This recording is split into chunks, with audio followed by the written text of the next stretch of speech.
When you think about the concept of a soulmate, it's easy to imagine that this person will simply appear one day, almost as if by accident, as if life will randomly place them in front of you and everything will click. But the truth is far deeper, far more spiritual, and far more intentional than that. Nothing in your life happens by chance, and when it comes to the most important relationship you will ever step into, God operates with precision. The introduction to your soulmate is never about luck, coincidence, or some vague twist of fate. It is about alignment. Alignment is the invisible force that organizes people, places, and circumstances in such a way that your path merges with the path of the person who was designed to grow with you, walk with you, and mirror the greatness that already resides within you.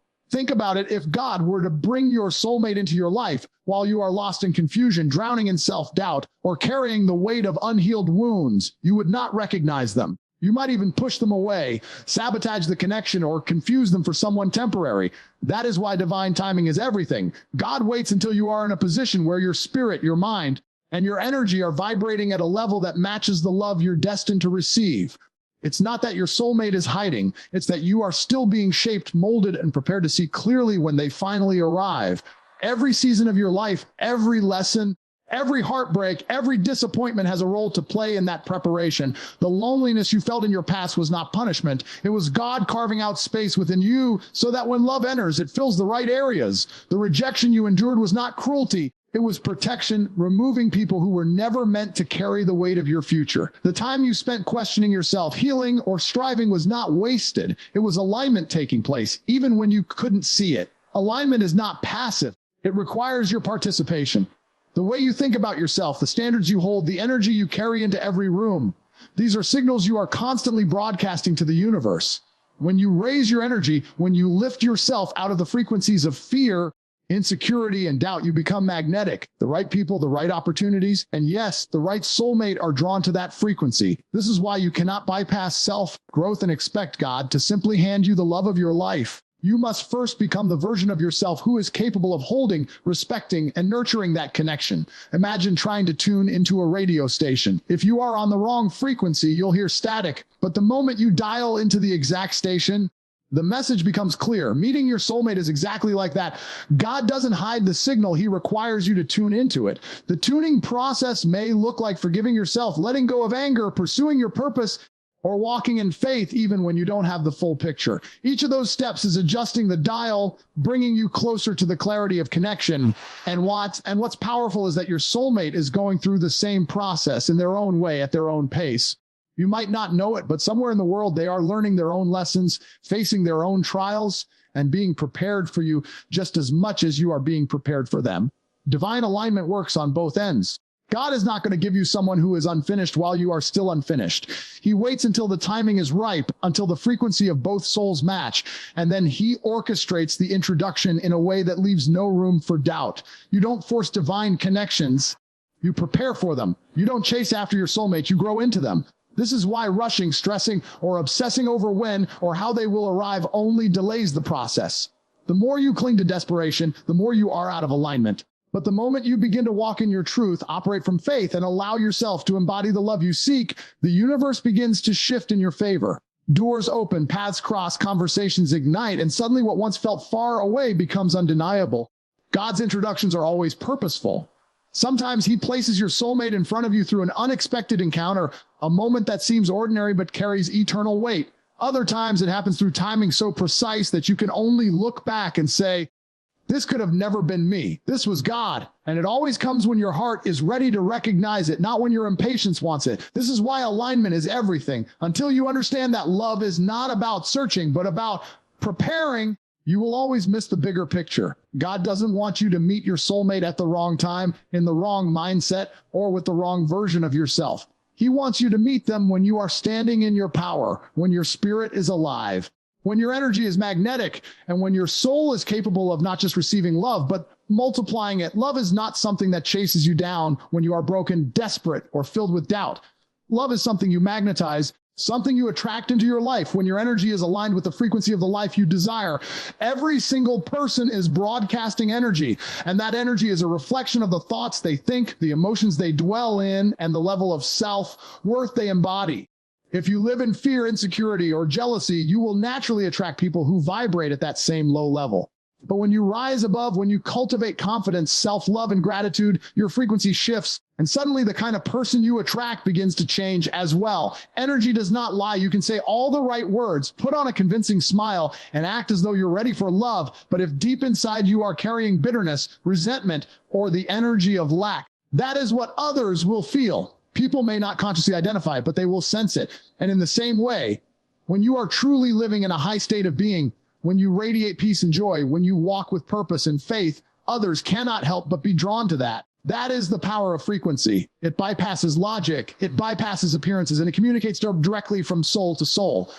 Your soulmate is not attracted to the mask you wear, the image you present, or the temporary moods you cycle through. They are attracted to the essence of your energy, and that energy is either magnetic or repelling. This is why many people chase love, but keep running into relationships that fail. They are trying to find love externally without first correcting the vibration internally. They search for validation, hoping another person will heal their wounds, when in reality, those wounds are creating the very blockages that keep love away. Raising your frequency is not about pretending everything is perfect. It's about transforming the way you see yourself, the way you see the world, and the way you engage with your own inner dialogue. If you wake up every morning telling yourself that you're unworthy, unloved, or forgotten, you are planting seeds that will manifest into your reality. But when you wake up and affirm that you are chosen, that you are valuable, that you are already complete, your energy begins to align with abundance, and from that abundance, love flows. Think about a magnet.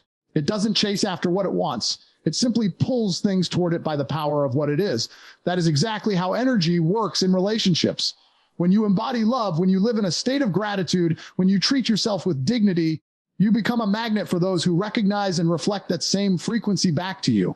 And this is where the concept of the soulmate takes on its deepest meaning.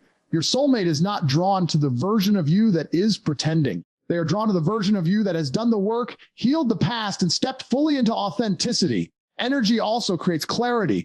When you are operating in low vibrations, you cannot see clearly. Every connection feels confusing. Every relationship feels like a test, and you are never certain of people's intentions. But when you elevate your vibration, clarity becomes natural. You no longer mistake lust for love, attention for commitment, or distraction for destiny. You see through illusions because your energy has risen above the fog. And when your soulmate appears, there is no confusion, no overthinking, no need to force. It feels aligned because your energy has prepared you to recognize it. This is why chasing love never works. Chasing comes from lack. Chasing says, I don't have, and I need to go out and get. But attracting says, I already am, and therefore I magnetize what belongs to me. The moment you step into abundance, the moment you stop begging for love and instead begin living as though love already exists within you, the frequency changes and God begins orchestrating circumstances to bring the right person into your life. There's also a powerful truth here. Your soulmate can only meet you at the level of energy you consistently maintain. If you are still stuck in cycles of self-sabotage, constantly dipping into fear, constantly drowning in jealousy, you will push away the very person who was meant to align with you. But if you discipline your mind, guard your emotions, and consistently operate in a higher frequency, you become a stable force, a safe space, and a clear mirror for your soulmate to step into. Your frequency is the foundation of every interaction you have. Look at people who are thriving in love. More often than not, their energy is radiant, expansive, and abundant. They don't beg for attention because their presence demands it. They don't chase validation because they already live in it. And this is what makes love so natural for them. It is not luck, it is energy. They have mastered their inner world, and as a result, their outer world aligns. This is the secret most people overlook before God introduces you to your soulmate. He requires you to rise. Rise in your thoughts. Rise in your emotions. Rise in your vision of yourself. Because only when you rise will you be able to hold the kind of love that is meant for you. Low energy can't sustain high love. Small vision can't contain big destiny. And broken vibrations can't magnetize divine connection. Negative feelings are some of the most underestimated forces when it comes to relationships, destiny, and the unfolding of God's plan in your life. People often think their doubts, fears, jealousy, or resentment are just small emotions they can brush off or ignore.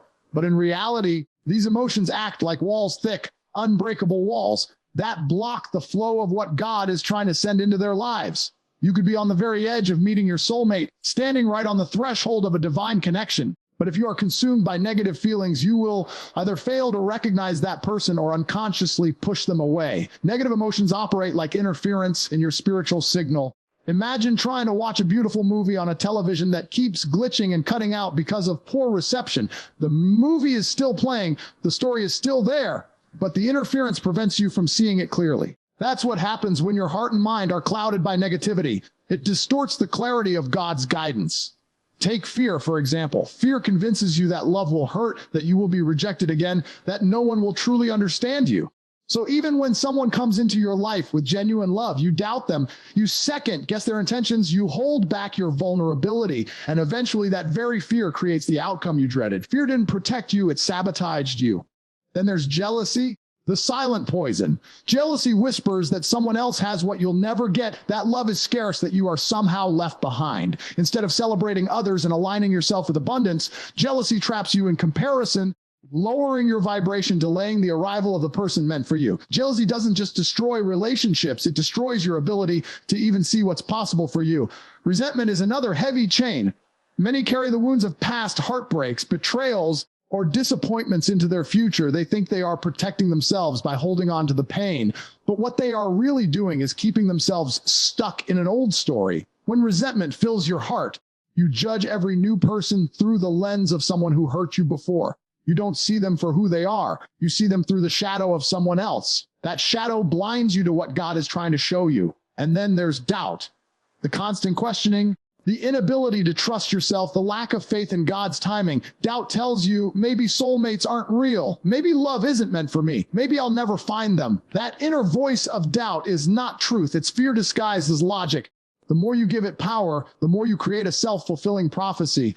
Instead of walking in confidence and preparing yourself for the love that's coming, you shrink, you settle, and you compromise. Doubt doesn't just delay destiny.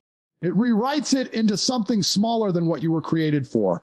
Negative emotions are powerful not because they have strength of their own, but because they rob you of your strength. They drain your energy, consume your focus, and keep you locked in cycles that don't serve your highest purpose. When you are stuck in negativity, you can't even hear the gentle nudges God is sending. He might be placing opportunities, people and signs right in front of you, but negativity makes you blind. Instead of walking through open doors, you sit in the hallway paralyzed by fear and convinced the door isn't for you. The truth is, these negative feelings are not your natural state. They are learned. You were not born jealous, afraid, or resentful. Life experiences planted those seeds, but you don't have to let them grow into permanent barriers. The key is to recognize that feelings are temporary, but destiny is eternal. Feelings fluctuate with circumstances, but destiny remains steady, waiting for you to align with it. The problem arises when you give temporary feelings the authority to rewrite eternal truths. Every time you allow fear to dictate your choices, every time you allow doubt to silence your faith, every time you allow resentment to close your heart, you are handing over control of your destiny to emotions that were never meant to lead you. When people talk about soulmates, they often think only in terms of romance and chemistry, but the truth is deeper. A soulmate connection is spiritual. It's about recognition, growth, and destiny. And negative feelings are the exact opposite of that. They keep you rooted in survival mode, too focused on protecting yourself to truly open up to connection. They prevent you from becoming the version of yourself who is capable of receiving divine love. That's why overcoming negative feelings is not optional. It's mandatory if you want to step into the life God has prepared. You have to see emotions for what they are: signals. Fear signals an area where faith is required. Jealousy signals a lack of gratitude. Resentment signals an unhealed wound. Doubt signals a disconnection from trust. Once you see them as signals instead of truths, you can address them, release them, and replace them with higher vibrations. When you replace fear with faith, jealousy with gratitude, resentment with forgiveness, and doubt with confidence, you are literally dismantling the walls that once blocked your soulmate from entering your life. The most beautiful part is this: your soulmate is not looking for your perfection, but they are aligned to meet the version of you who is free enough, clear enough, and open enough to embrace the connection without sabotage. That freedom, that clarity, that openness comes only when the shadows of negative emotions no longer dominate your inner world. When you step into that place, your energy shifts, your perception shifts, and suddenly the very love you thought was far away begins to reveal itself right in front of you. Feelings are some of the most deceptive forces in a human life because they can shift so quickly, yet they often dictate decisions that have lifelong consequences. One moment you feel confident, the next you feel uncertain. One day you feel strong, the next day you feel like giving up. Feelings are like the weather, constantly changing, unpredictable, and influenced by external circumstances. Faith, however, is not like the weather. Faith is like the sun, whether clouds cover it or storms rage. It is still there, unmoved, unshaken, unchanging. When it comes to meeting your soulmate, building your destiny, and stepping into the life God designed for you, you cannot afford to be led by feelings, because feelings will talk you out of opportunities, blind you to divine timing, and make you sabotage connections that were meant to bless you. Think about how many times feelings have caused people to walk away from something they should have held on to. A person feels afraid, so they withdraw. They feel insecure, so they overthink. They feel jealous, so they push away love. They feel doubtful, so they never take the step. Feelings have destroyed more destinies than failure ever has, because failure at least comes after action, while negative feelings stop people before they even begin. Faith, on the other hand, overrides those impulses. Faith says, even though I feel uncertain, I will trust. Even though I feel afraid, I will step forward. Even though I cannot see the outcome, I believe there is one. This is why God requires faith to walk into blessings. Without it, we are tossed around like leaves in the wind, going wherever emotions carry us. When it comes to love, this truth becomes even more critical. The path to your soulmate is rarely a straight line. It may involve seasons of waiting, moments of testing, and periods where you wonder if love will ever come. If you live by feelings, those seasons will crush you. You will interpret the waiting as abandonment, the testing as rejection, and the uncertainty as proof that love isn't for you. But when you live by faith, you see those same experiences through a different lens. The waiting becomes preparation. The testing becomes strengthening. The uncertainty becomes trust training. Faith reframes what feelings distort. Feelings are temporary, and yet they often speak louder than faith. They scream in your ear with urgency. You'll never find someone. You're not good enough. It's taking too long. Something must be wrong. Faith whispers, but its whisper carries eternal weight. Be still. Trust the timing. What is meant for you cannot be taken away. What God has written cannot be erased. The challenge is that most people give more authority to the scream of feelings than to the whisper of faith. But when you begin to lean into faith, you realize that the whisper has more power than the loudest doubt. Faith also teaches you consistency. Anyone can act strong when they feel good. Anyone can stay hopeful when circumstances look promising. The true test is whether you can hold on to belief when nothing around you seems to validate it. Your soulmate may not be visible right now, but faith allows you to live as though they are on the way. Your destiny may not be fully revealed, but faith allows you to prepare as though the doors are already opening. This consistency is what builds character. It keeps you from being reactive, from jumping in and out of connections, from sabotaging opportunities because emotions are unstable. Faith stabilizes what feelings destabilize. Another dimension of faith is vision. Faith doesn't just trust, it sees what feelings cannot. Feelings are based on the present moment, on what you can see, touch, and sense right now. Faith sees the invisible. Faith looks beyond the circumstance and taps into the greater picture. When it comes to your soulmate, faith allows you to look past loneliness, past heartbreak, past failed relationships, and believe that love still exists, that God is still writing, that the story isn't over. Without vision, people settle. They settle for whoever gives them temporary attention because their feelings of loneliness convince them this is the best they'll get. Faith refuses to settle. Faith says, I am worth waiting for. I am worth preparing for. I am worth the love God designed for me. Faith also creates action. Many think faith is passive, just sitting back and waiting, but real faith is active. Real faith changes how you carry yourself. It changes how you speak. It changes how you treat yourself and others. If you believe God is preparing someone for you, then you start preparing yourself. You grow spiritually, mentally, and emotionally. You begin walking in the habits and mindset that align with who you are becoming. This is how faith transforms destiny. It turns belief into preparation and preparation into alignment. It's also important to understand that faith doesn't deny feelings. It simply chooses not to be ruled by them. You may still feel fear, but faith says fear will not dictate my choice. You may still feel doubt, but faith says doubt will not silence my belief. You may still feel lonely, but faith says loneliness will not cause me to settle. Faith acknowledges the reality of feelings, but refuses to surrender to them. That is where power lies, not in pretending emotions don't exist, but in refusing to let them write your future. When God is preparing to introduce you to your soulmate, he will often test whether you are guided by feelings or by faith. He will allow circumstances that stir up impatience, fear, or insecurity not to punish you, but to strengthen you. If you can hold on to faith in the midst of uncertainty, then you are ready to recognize and embrace divine love when it arrives. But if you collapse under the weight of temporary feelings, you risk missing the very blessing you've been praying for. Faith is not just about trusting God. It is about proving to yourself that you are capable of standing firm, regardless of what emotions come and go.